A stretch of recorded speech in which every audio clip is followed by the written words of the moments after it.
This is no one from nowhere, and you are, and I am a spirit of God. Today I want to talk to you about ancient Mesopotamian Christian tree of life. First, a quick joke. What did the beaver say to the tree? It's been nice gnawing ya, and leave me alone. First, Matthew 6:22. The eye is the lamp of the body. Next, Psalm 23. The Lord is my shepherd. He anoints my head with oil. These are from the Bible, and the earliest mention of an anointing came from the myth tale of Adapa. When he went to heaven to see Anu, Adapa was anointed with oil from King Anu. We have to look at this as the third eye or the pineal gland. And once you are anointed, your pineal gland is anointed with oil from your endocrine system. You see everything and you know what it means to have clairvoyance. So what is going on in terms of today? It's a harvest.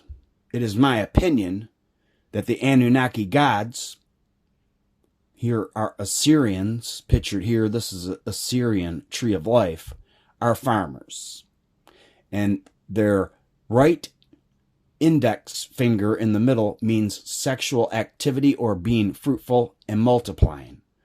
Whereas it is surrounded by a tree of life to the heavens, and pictured in the back of the king's head is a pineal gland, which is the Fibbinocci sequence or a pine cone.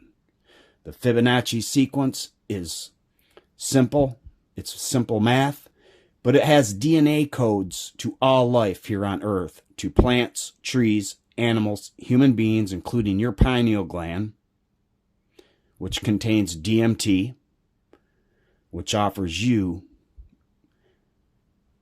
a Christ within. The Christ within is a prophet of the endocrine system.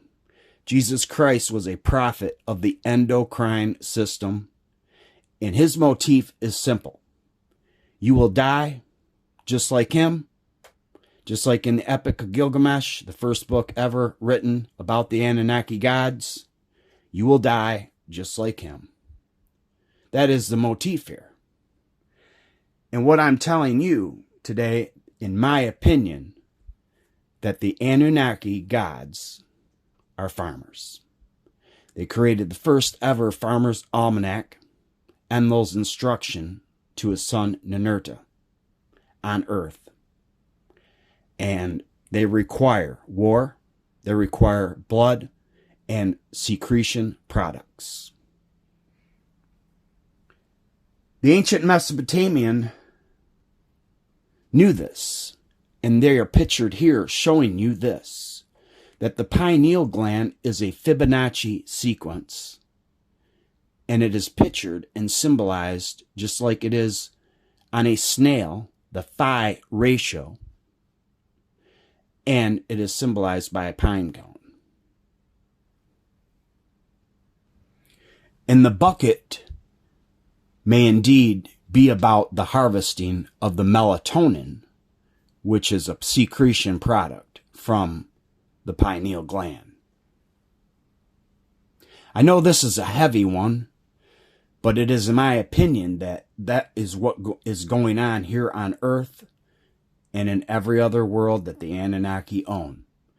It can be a good thing, and it can be a bad thing. This is the law of polarity, and we are experiencing it right now. If you have hot water, you have cold water. If you have war, you have peace. If you have love, you have hate. This is a simple law, a universal law. And, you know, the Bible, a lot of people say, a lot of the followers here say the Bible is the basic instructions before leaving Earth. Well, it also stands for Byblos, and Byblos was near Palestine, whereas in the book of Enoch, the angels, the fallen angels, came down, or the Agigi, in my opinion, gods, which is synonymously with the Anunnaki, came down to Mount Hermon and built the megalithic structures like the tomb of the pregnant woman, which is a megalithic rock that weighs millions of pounds, things like that, and all the pyramids here on Earth. So we have to really be aware, and I hope that this helps you. That is my real meaning and lesson of all, to help you in this channel and more soon. Next, I take you to Job 28, the inaccessibility of wisdom. There is indeed a mine for silver and a place for gold, which men refine. This is telling you that there is a place in the Enlil's Ekur, or in the Abzu, the axis mundi of Earth, using thermodynamics or the law of magnetism, that men refine gold. So there is a refinery here on Earth according to Job. Iron is taken from the earth and copper is melted out of stone. Remember, iron is what our blood is made out of. The earth, though of it comes forth bread, is in fury, upheaval underneath. Are we talking about the manna bread? Because manna means man in Strong's Concordance 4478. Its stones are the source of sapphires, and there is gold in its dust. It's an interesting hymn to Enlil, where he basically says all these things that is said in Job. And Job is mirrored and taken or borrowed from the Hebrew writers from a man and his God is the Sumerian Job. Pictured here are the Apkula fish king priest, and it is my opinion that these were priests of Eridu, and they were the Mesopotamian kings, Adam to Noah. Of course, that is not their name. There are 10 kings that reigned on average 43,200 years before the flood. It starts off with Aloris, and the 7th is Enmedduranki, which is the biblical Enoch, and Enoch walked with God in Genesis 5:24 for 365 years, and this is also a solar symbology of one solar year, and this is wherein solar worship began. Through Adad and through the god, Anunnaki god Shamash. So these fish priest kings came out of the sea, out of nowhere, and helped and demonized humanity. Like I said, the law of polarity stands in every situation here on Earth. Trust me, in my life, I have seen the God and the devils. And it hasn't been easy, and I'm sure it hasn't been easy for you, but that's how it is here on Earth. As a human experiencing the Anunnaki experience. The Assyrian tree of life was represented by a series of nodes and crisscrossing lines. It was apparently an important religious symbol, often attended to in Assyrian palace reliefs by humans or eagle-headed winged genies, or the king, and blessed or fertilized with the bucket and the cone. Assyriologists have not reached consensus as to the meaning of this symbol. The name Tree of Life has been attributed to its modern scholarship, as it hasn't been used in Assyrian sources. In fact, no textual evidence pertaining to the symbol is known to exist. Why would it be? Why would they tell you this? No one's going to tell you that this is a farm and they're farming you through war, blood, and farming secretions through the endocrine system. It sounds like I'm crazy, but it's my opinion that you're all crazy. So they won't tell you this. They won't tell you what's really going on because it's a big coup.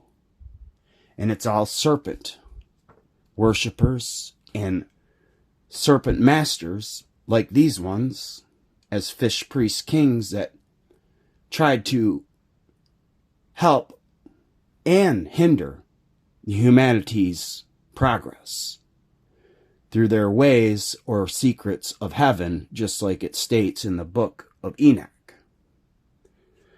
So, in the Epic of Gilgamesh is a similar quest for immortality.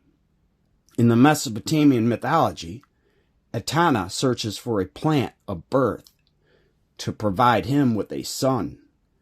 And this has solid evidence of antiquity, being in cylinder seals from Akkad. The Epic of Gilgamesh has 11 tablets. And on the 11th, it tells you that the Anunnaki gods gave Utnapishtim immortality. And immortality, he touched, or Enlil touched Utnapishtim, or aka Noah, right on the forehead and gave him immortality. And what is behind your forehead is your third eye and pineal gland, and it is your master gland and seat of your soul. And somehow, some way, it's anointed with the waters of life, just like in Revelation, or in John, Mark, Matthew, and Luke. Jesus states, if you only knew the waters of life that you have. Don't get me wrong, we are intended to serve the gods, and this is how we serve them.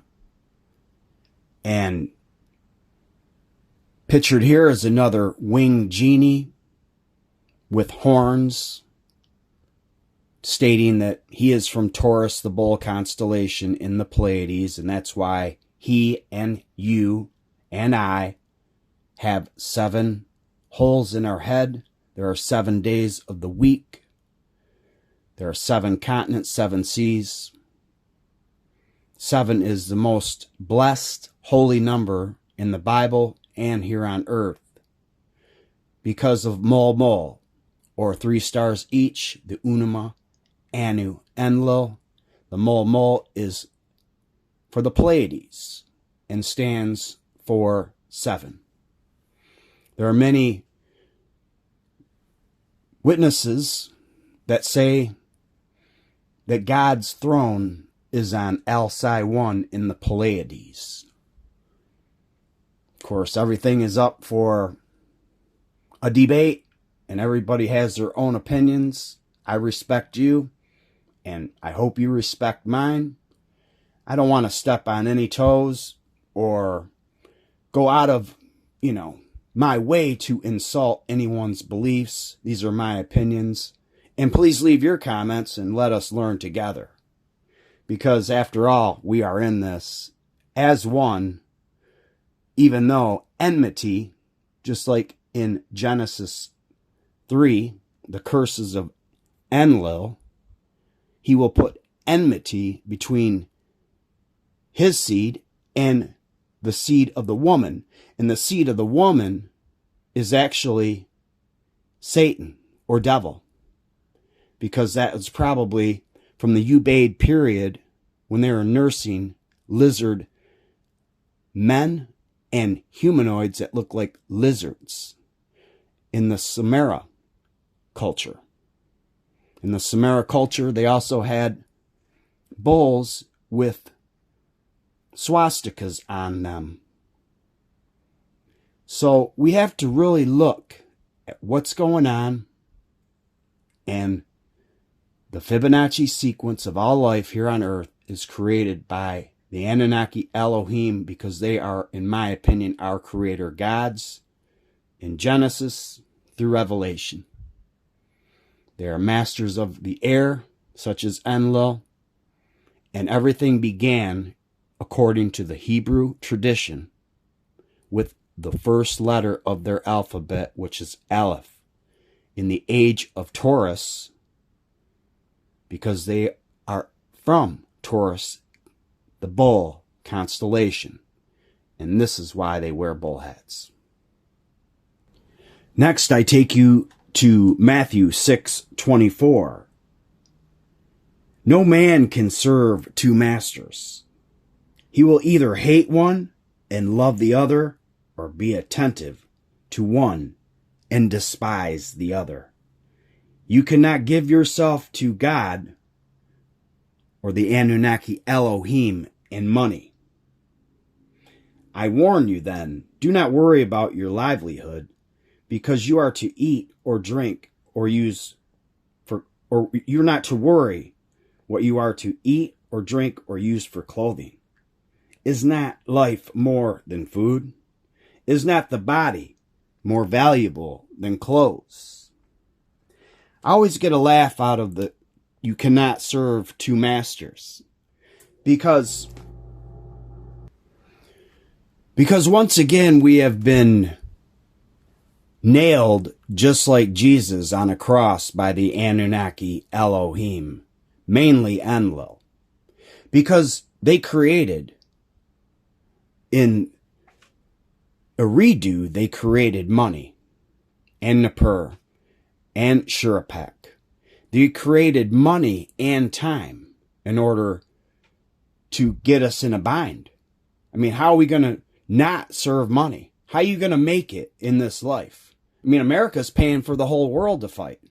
So how is an American going to not work and not make money in order to pay for all the wars and whatever else? I mean, we are in the age of Aquarius, and right now, the tribe of Dan, in my opinion, is the masters of the age of Aquarius, and I put the tribe of Dan right here in America, or Americu, Amaru, Amorite Kingdom. So, right here, right now, it's tough, but you can do it, and so can I. The tree of life appears in Genesis 2:9 and 3:22 through 24 as a source of eternal life in the Garden of Eden, from which access is revoked when man is driven from the garden. It then appears, or reappears, in the last book of the Bible, in the book of Revelation, and most predominantly in the last chapter of that book, in Revelation 22, as part of the new garden of paradise. Access is then no longer forbidden for those who wash their robes and have the right to the tree of life. A similar statement appears in Revelation 2:7, where the tree of life is promised as a reward to those who overcome. Revelation 22 begins with a reference to the pure river of water of life, which proceeds out of the throne of God. And remember, God is plural, although no one will tell you that. God is plural for Elohim. So in the beginning, God, meaning Elohim. The Hebrews are the one that invented this idea, and they copied it from the Sumerians, and they didn't even put it in their own Bible. It should read, in the beginning, the Elohim came down here, and a mighty wind of the Spirit of God, Enlil, covered the face of the waters and made everything happen in 6 days and rested on the seventh. And God, Enlil, from all the texts that I've read, is the Lord of the Sabbath. And you're supposed to appease him and work for him. All the ancient texts go right to the Anunnaki Elohim for the whole Bible. And I'm going to prove it because I'm going to rewrite the whole Bible. I'm right on chapter 9 right now. So, and I have all the backups and all the myths to go with it. It's a curse and it's a blessing, just like the law of polarity. But it's beautiful. Back to Revelation 22. The river seems to feed 2 trees of life, one on either side of the river, which bear 12 manners of fruits. And the leaves of the tree were for healing of the nations. And this may indicate that the tree of life is a vine that grows on both sides of the river. To your pineal gland, because you will receive your free medicinal fruit, or the Christ within, every month.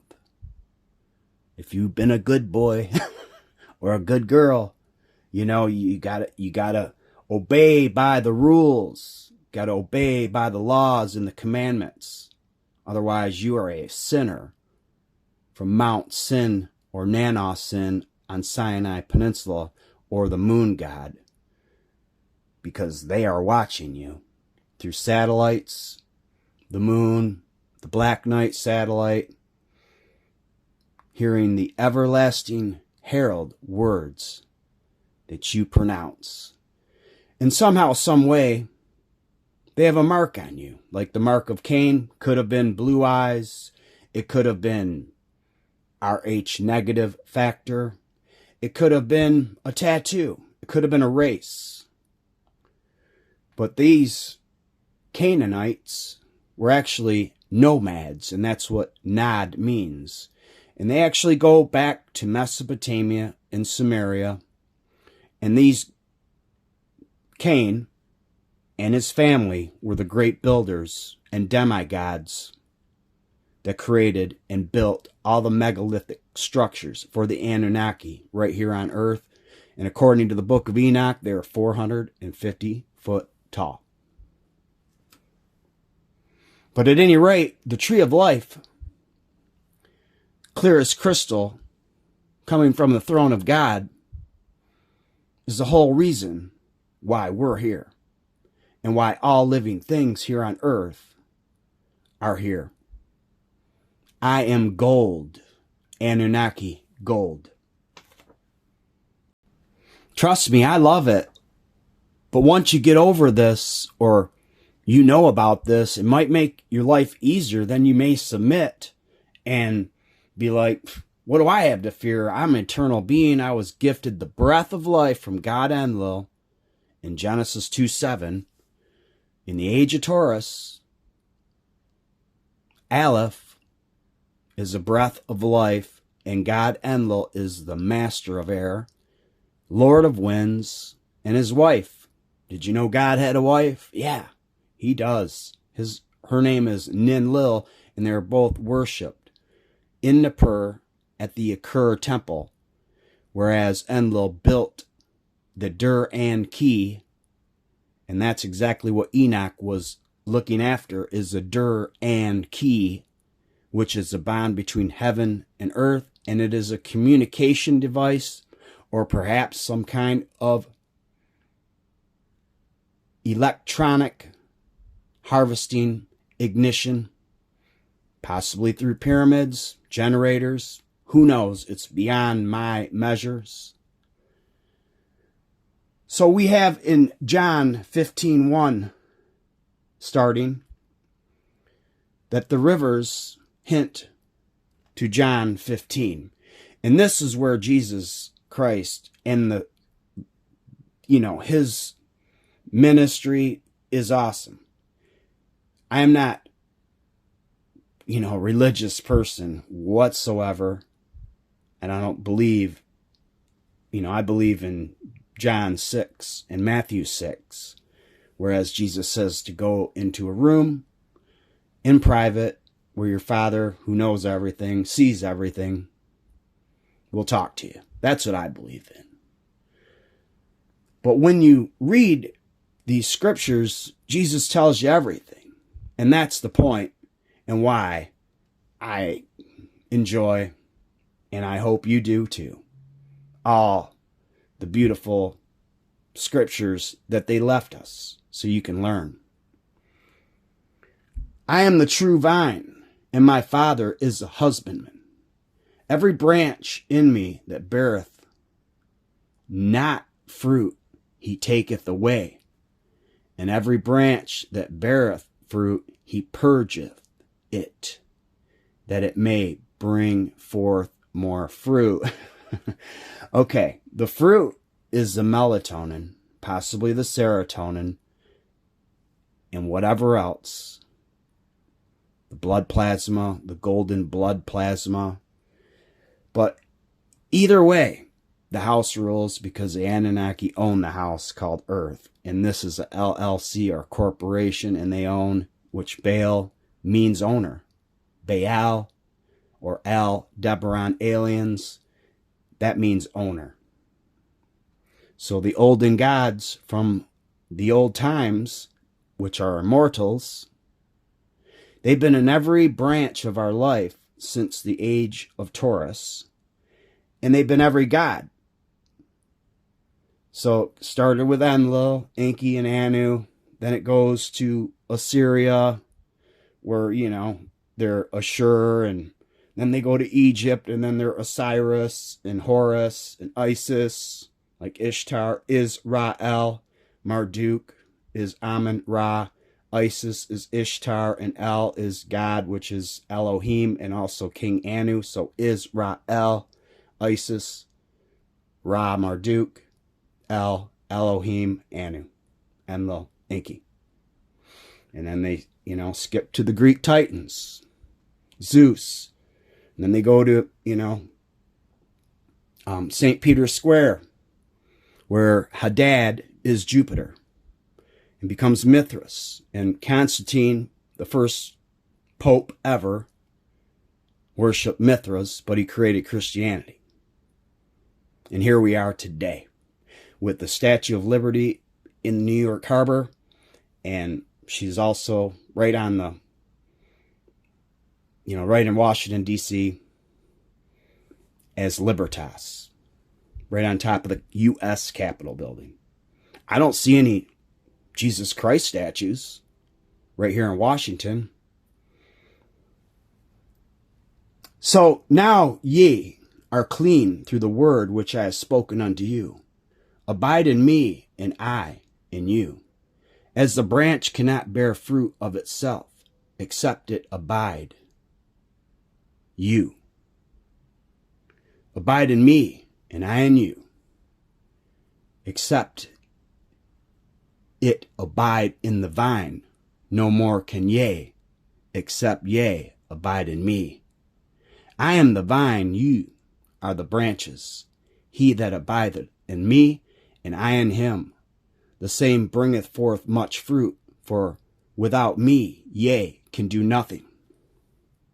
Because we are all anointed, or can be anointed just like Jesus Christ, and we all have an endocrine system, period.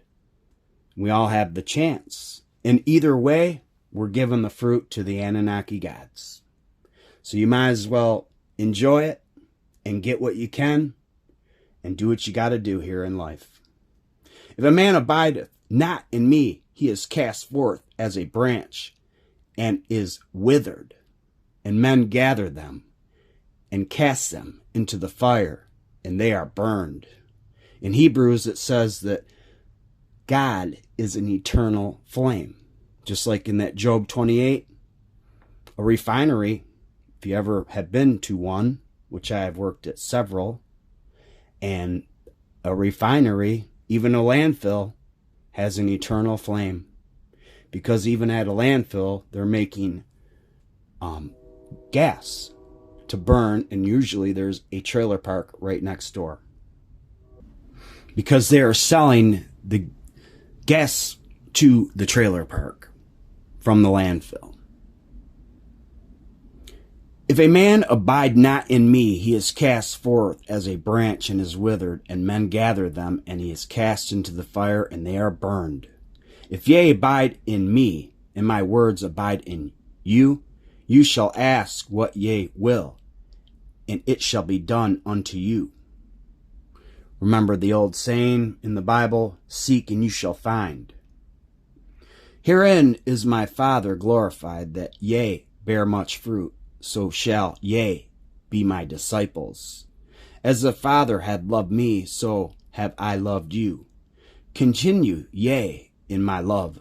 If ye keep my commandments, ye shall abide in my love, even as I have kept my Father's commandments and abide in his love. These things have I spoken unto you, that my joy might remain in you, and that your joy might be full. This is my commandment, that ye love one another as I have loved you. Greater love hath no man than this, that a man lay down his life for his friends. The state of affairs. Chapter 2, Chronicles 3. I intend to build a house for the honor of the Lord my God, and to consecrate it to him, for the burning of fragrant incense in his presence, for the perpetual display of the showbread, for holocausts, morning and evening, and for the Sabbaths, new moon, and festivals of the Lord our God, such as Israel's perpetual obligation. And the house I intend to build must be large, for our God is greater than all other gods. Yet, who is really able to build him a house, since the heavens and even the highest heavens cannot contain him? And who am I that I should build him a house, unless it to be offer incense in his presence? Now send me men skilled at work in gold, silver, bronze, and iron, and purple, crimson, and violet fabrics, and who know how to do engraved work, to join the craftsmen who are with me in Judah and Jerusalem, whom my father David appointed. Thank you very much for watching today's video. And always remember that you are and I am a spirit of God. Peace and love be with you.